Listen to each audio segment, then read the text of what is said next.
on parle beaucoup de la chute de l'euro, la crise grecque. Et ça fait penser que c'est encore un sujet où l'Europe se montre très contorsionnée, très empêtrée dans ses inhibitions. Parce qu'au fond, on a fait miroiter à des petits pays qu'ils pouvaient s'intégrer dans l'Europe. Ça a arrangé le noyau dur de l'Europe, les États forts, d'avoir devant eux une carte de l'Europe qui soit grande, pour qu'ils puissent avoir un bloc au nom duquel parler et taper du poing sur la table. Même si ça ne tire pas trop à conséquence, on n'a pas vu l'Europe intervenir ou changer et intervenir dans le destin du monde ou le modifier si peu que ce soit. Ce serait même un peu cruel de rappeler les horreurs qu'elle a supportées à ses portes pendant les guerres de Yougoslavie. Mais bon, on a intégré ces pays, on a payé, c'est pas moi, c'est l'Europe. Et voilà que le peloton court, il y en a qui courent moins vite, bref, il y avait des gens qui n'étaient pas prêts à autant de rigueur. Et on se tourne vers eux, allez, courez plus vite, maigrissez, perdez du poids, et eux ils transpirent. Et on dit, allez plus vite, vous retardez l'euro, vous retardez l'Europe, et ça colle pas. On peut pas forcer les gens à aller à un rythme qui n'est pas le leur, donc c'est un peu bidon. Et il n'y a pas que la Grèce et d'autres pays vont se révéler, en fait, décalés par rapport à ce projet fort, qui devait mener l'Europe vers, on ne sait quoi, vers le devant de la scène mondiale. Mais peut-être qu'il n'y a pas qu'un devant de la scène, il y a plusieurs devants, il y a plusieurs devantures, il y a peut-être plusieurs blocs. Il n'y a pas que la fascination d'avoir un bloc de l'Europe qui compte entre les États-Unis et la Chine. Et il y a le bloc peut-être d'Amérique latine qui va émerger, d'autres blocs, qui sait, l'Afrique, la Russie, etc.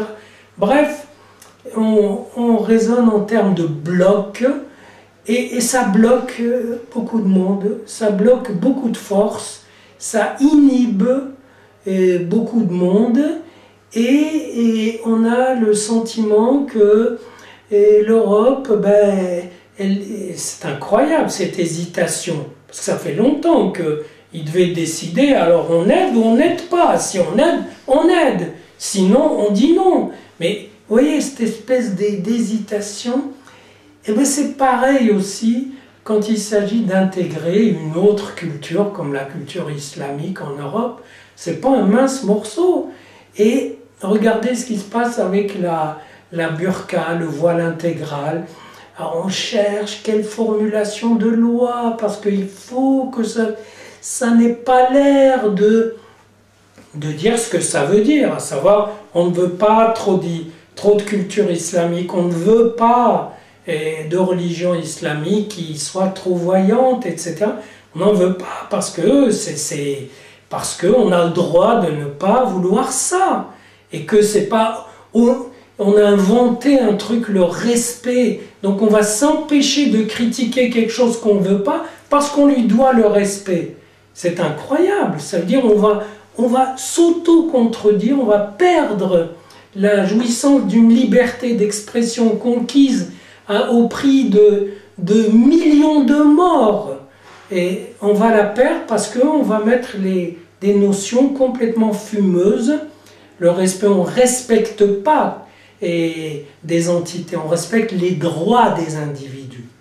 On respecte les droits de l'homme. Ça, c'est du solide. Mais respecter une religion, alors alors que ça implique de ne pas la critiquer.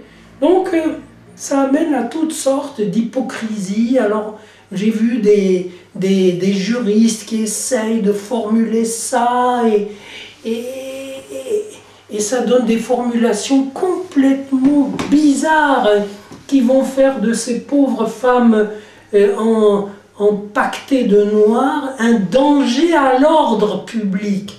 Vous voyez la contradiction? Voilà, danger à l'ordre public. Et les autres vont rigoler et vont contourner cette loi. Et il y aura d'autres gestes et il faudra aussi légiférer. On n'arrête pas de légiférer, c'est-à-dire de faire parler une entité abstraite quand soi-même on s'interdit de parler. De dire je ne veux pas de ça, on ne veut pas de ça, nous ne voulons pas de ça. Tout simplement. Dire, non, on n'a pas le droit de dire ce qu'on veut, ce qu'on ne veut pas. C'est la loi qui va dire. Donc c'est comme si l'Europe ou la France était une espèce de machinerie abstraite, et puis ceux qui veulent l'accaparer peuvent appuyer sur un bouton, alors ça répondra à quelque chose, si ça ne colle pas, on appuiera ailleurs, et ainsi de suite. C'est un peu fou de s'empêcher de penser, d'exprimer, parce que on a l'impression qu'il y a une espèce d'interdit moral, d'inhibition, de chape de culpabilité qui tient lieu d'éthique.